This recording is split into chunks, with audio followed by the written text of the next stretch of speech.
Oh, give me a home where the buffalo roam, where the deer and the antelope play, where seldom is heard a discouraging word, and the skies are not cloudy all day. Home, home on the range, where the deer and the antelope play,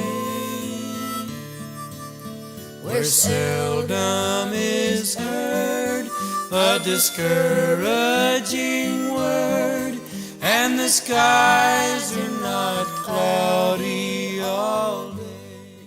In the area, if you look out to my right, to your left, the area as you look off to the west, actually at the time that Higley would have built his cabin, would have actually been 6 feet lower. We have discovered as we've worked in the area, we have found a post that was buried near my height of 6 feet. So vision, as you look at that and look at this, the creek would have actually been 6 feet deeper than it is now. And this well could have been a basin in this area where he talks in his song about the graceful white swan. There could well have been a small basin here where the swan and the geese and the ducks could have been in that area.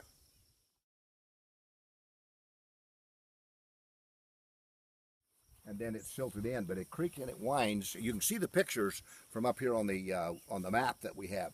But the creek actually winds with what would be many bends, and it creates 3 bottoms that we call them, that are actual level areas that would be individual camp spots and so forth.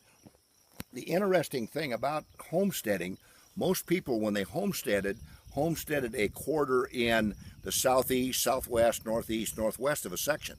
Dr. Higley homesteaded 2/80s, the east half of the southwest quarter and the west half of the southeast quarter, so that his quarter that he homesteaded has the maximum amount of West Beaver Creek footage that he could get in his homestead. That's all he was interested in, was the creek footage. Well, the viewer can see that the stove is new. We're not able to find an old stove to put in, but we did find the company that manufactured this style of stove in 1872. Could have well been possible for Dr. Higley to have had a new stove in the new cabin in 1872. It's a combination stove which you can cook on top of, which will also heat well with the fire chamber on the inside. The stone restoration is important, something that we learned. The little shelves that you see, the rough part on the inside, served a function for mirrors and for pictures and whatever it might have been, because the limestone would have been difficult to drill.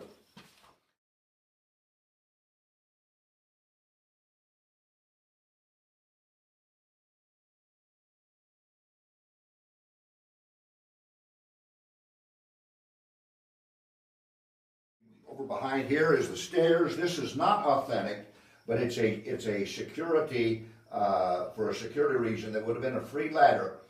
The loft is authentic, and we know from historical records up to families of 5 had lived in this little cabin.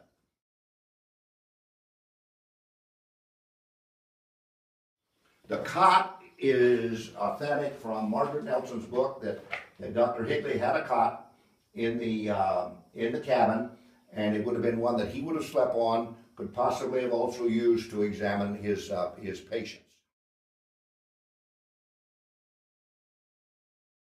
The overall furniture is very plain, and the way it will remain to be furnished, in that this is furnished as it would have been with a single frontier doctor who had traveled light and would not have had a lot of furniture. And the furniture has been handmade by Gerald Caspers of Gaylord, Kansas.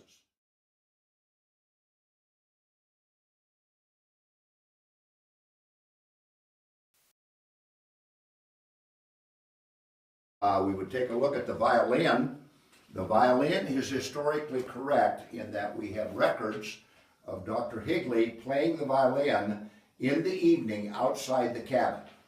And this has been documented by stories, anecdotes, and by written publications in Margaret Nelson's book.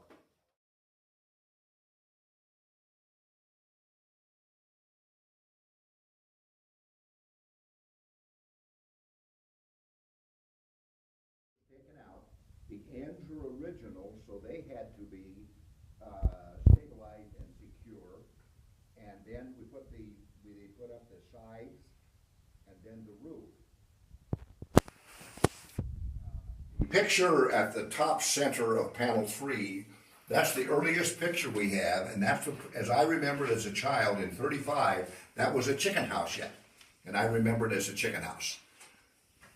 And then the other thing is the security now. If we look back at panel 3, at that upper left corner where you see that brace, the cabin was freestanding for 140 years, which means not tied together at the corners. The essential part of the restoration now is that the cabin is better than it ever was. Every third row of log and limestone at every corner is tied in together with one of those braces. So it's as secure as a fort now, and much better than it ever was.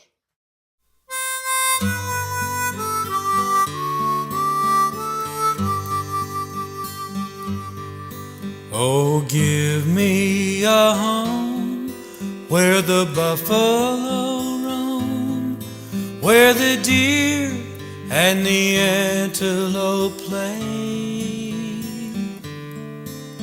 where seldom is heard a discouraging word, and the skies are not cloudy all day. Oh,